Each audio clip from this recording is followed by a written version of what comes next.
Le PARL-C, le projet d'appui aux autorités régionales et locales de Côte d'Ivoire, est fin prêt. Démarré en 2019, ce programme va contribuer à l'insertion des jeunes dans 6 communes et régions de Côte d'Ivoire dans le cadre de sa phase pilote. Nous avons pu réaliser les actions concrètes qui étaient prévues dans les 3 régions bénéficiaires. Il s'agit d'insérer les jeunes dans le secteur de l'agriculture et de l'élevage à San Pedro, de promouvoir les activités touristiques et culturelles dans la région du Tonkoui et de promouvoir le développement de commerce à travers la construction, l'équipement de kiosques qu'on a mis à disposition des jeunes dans la région du Kabadougou. Les perspectives sont essentiellement de poursuivre l'autre appui à travers d'autres financements. Initié par l'Association internationale des maires francophones et l'Assemblée des régions et districts de Côte d'Ivoire, le PARL-C est estimé à 444 millions de francs CFA. PARL-C, pour nous, c'était d'abord au-delà des formations et du renforcement des capacités de notre fêtière, c'était surtout la valorisation des activités culturelles, touristiques et artisanales de chez nous. On a des sites touristiques, donc il y en a qui gèrent les sites. C'est toutes ces personnes-là qu'on a dû former et on les a amenées à s'organiser. Nos collectivités territoriales font face aujourd'hui au problème crucial d'emploi des jeunes. Face à cette situation, nos communes, nos régions et nos districts doivent apporter des réponses urgentes et efficaces afin de résorber le chômage des jeunes dans nos localités. Les acteurs du projet PARL-C veulent désormais l'expérimenter dans d'autres communes et villes de Côte d'Ivoire.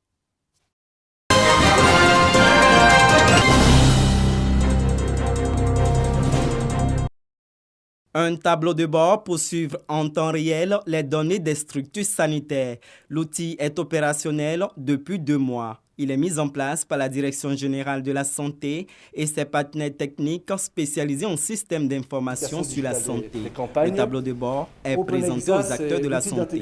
Les acteurs du niveau périphérique auront accès à ce tableau de bord et comprendront qu'est-ce qui existe dans la région, dans le district de santé et même plus bas, en termes d'intrants, en termes de médicaments et également en termes d'indicateurs. Où est-ce que nous en sommes par rapport aux décès liés au paludisme? Où est-ce que nous en sommes par rapport aux décès maternels? Quelle est l'évolution de ces décès qui sont prioritaires? Dr Doumbia Sissé, chargé d'études au ministère de la Santé, a présenté le processus de mise en place du tableau de bord. Ce tableau porte sur la surveillance des maladies à caractère épidémique, les données santé mère-enfant, les maladies endémiques comme le paludisme et la satisfaction des patients, entre autres. Nous avons réuni à travers ce tableau de bord les informations clés qui nous permettent de prendre des décisions au niveau stratégique et voir l'évolution au niveau de la coordination de l'action sanitaire.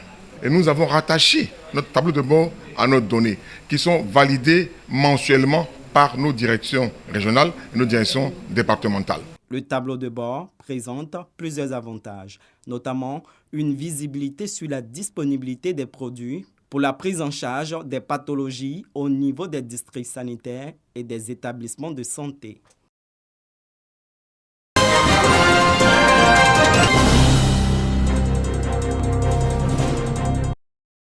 Ces maquilleurs et maquilleuses sont les lauréats dans le domaine qu'ils ont choisi. Ils voient leur talent reconnu après s'être distingués par la qualité de leurs prestations dans l'esthétique. Pour l'organisation de ce concours, 4 commissions techniques de travail ont assisté le bureau du comité d'organisation durant plusieurs semaines. Toutes ces commissions, mesdames et messieurs, ont travaillé en parfaite intelligence, de manière synergique et solidaire, dans une ambiance empreinte de fraternité et de courtoisie. Rendre le visage agréable à voir demande concentration, abnégation et surtout une touche artistique. Maquiller est un métier noble. C'est pour mettre cette profession en valeur que le Comité national pour la promotion des activités et professions d'esthétique de Côte d'Ivoire a lancé cette compétition. C'est un métier noble. Le concours n'est pas payant, il est gratuit. Et puis bon, Au bout de ce concours, il y a plein de cadeaux, il y a plein de prix. Je crois que le grand prix même, c'est plus d'1 million de francs CFA. Une tribune qui permet à ces professionnels du maquillage de s'exprimer et d'être valorisés. Le concours de beauté du Grand Prix Eve 65 donne l'occasion à tous les maquilleurs du pays de se mettre en exergue et de vivre décemment de leur métier.